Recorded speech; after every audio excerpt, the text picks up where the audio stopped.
Ten Hag's 4 big calls which have been mistakes. Various reasons have been given by pundits, the media outlets and fans why Erik Ten Hag's team is performing below the 2022-2023 season's levels. The drastic drop in performance levels is quite noticeable. This was the season that fans thought the team could conceivably challenge Manchester City for the league title. But the performance levels have so fallen short that even 8 weeks on, it would be a miracle for the team to even be in the top 5, a bracket that would make qualification for next season's Champions League possible.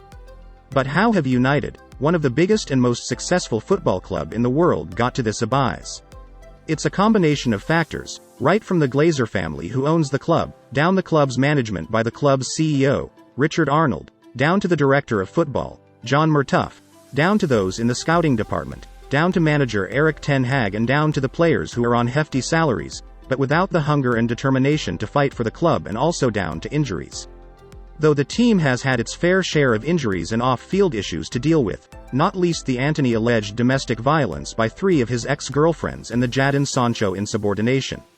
Erik Ten Hag has however acknowledged that Manchester United's form has drastically dipped since they won the League Cup final on February 26. Before the League Cup final, United had a 69% win ratio under Ten Hag, but it has dropped to 50% since their triumph at the National Stadium. But Ten Hag has been managing Manchester United for 18 months now. He has brought in his own players. Among them is the highly effective Lisandro Martinez, and added to him are Sofyan Amrabat, Casemiro, Antony, Tyrell Malacia, Christian Eriksen, Mason Mount, Johnny Evans, Altay Bayindir, Andre Onana, Reguilon and Rasmus Højlund. This is by definition and in all intent and purpose, his team now.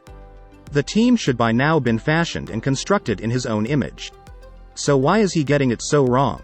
When Ten Hag was hired, the fans were excited, widely expecting the team to play the Ten Hag way as was in Ajax. Alas, now, the fans are confused as to what style exactly the team is playing. Are they an attacking team? Are they a defensive team?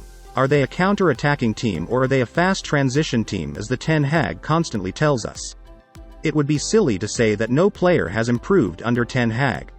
Marcus Rashford plundered 30 goals in all competitions last season, and Aaron Wan-Bissaka improved markedly after the World Cup in Qatar. These happened under his watch. However, one cannot really see other marked improvements in other players. Fans have not seen any fathomable style of play whatsoever. Contributing to this are the mistakes which Erik Ten Hag made in the last summer transfer window, which can be enumerated as: Mistake number 1. The Mason Mount dilemma. While Mason Mount may not be a bad player, however, he was bought at the wrong time because he's not the player for the position that needed to be filled in the team. That position is at the heart of midfield, a defensive midfielder to partner Casemiro. In fact, the team needed 2 more midfielders.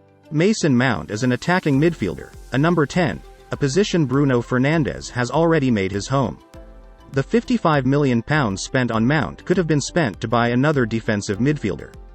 That Ten Hag made Mount a priority and that he was even reported to have been obsessed with him gives the impression that Ten Hag does not have a grasp of his team regarding the holes in the team. His lack of foresight and an inability to understand the needs of his team has somewhat contrived to work negatively on the team. He has partnered Mason Mount with Casemiro, but it doesn't work, and it would not work. It can be argued that Ten Hag didn't even have a plan on how and where to use Mount before he bought him. That opposition teams keep running through our midfield like it's a speedway, and the team also conceding so many goals reflect badly on Ten Hag's decision-making process. Mistake number 2. The Andre Onana's sore point. Onana may well turn out to be a shrewd buy, but right now, right here, he's not the goalkeeper the team needs. David De Gea may not be good with the ball at his feet, but over a decade he proved himself to be one of the best shot stoppers in world football, along the likes of Peter Schmeichel and Edwin van der Sar. He should not have been released by Ten Hag. The saying goes that, if it isn't broken, don't fix it. De Gea won the Premier League Golden Gloves last season. 3 months later, he was sent packing by Ten Hag. He could have been given another season while a new goalkeeper was sought. A legend of the club, but was dismissed with ignominy, without even giving the fans an opportunity to say their last goodbye to a loyal servant of 12 years in favor of Onana. So far, it has turned out to be a grave error and an oversight on Ten Hag's part. Now, Onana has found the job at United too hot to handle. making high-profile mistakes after mistakes versus Wolves, Brighton, Nottingham Forest, Brentford, Bayern Munich and Galatasaray, which have been costing the team of victories. These mistakes have led to him to being labelled in some quarters as a clown in goal. Mistakes which paradoxically are making Ten Hag's decision to pay £47 million for him look foolish by the day. Mistake number 3. Playing players out of position.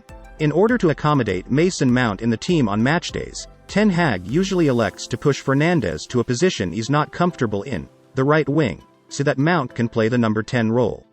This, however, imbalances the team as Casemiro is left all by himself in midfield with opposing teams exploiting this loophole. Team after team have been running through the midfield like hot knife through butter.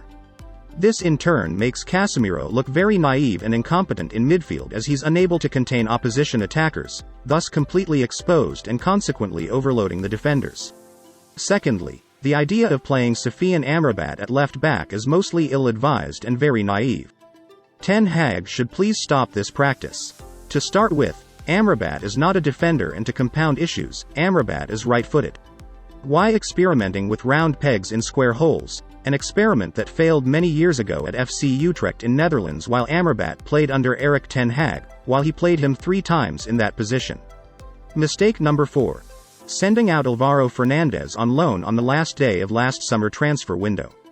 Ten Hag was privy to the information that defenders Luke Shaw and Tyrell Malacia would be out for an extended period of time with their respectful injuries, yet he decided to send out the only natural left-footed defender in United's ranks on loan to Spanish side, Granada, on the last day of the summer transfer window. This was an error in judgment. Though, Reguilón was brought in on loan from Spurs, but Fernandes could have been allowed to remain at the club in case there was an injury to Reguilón. Injury eventually overcame Reguilón and United have been left to bare bones.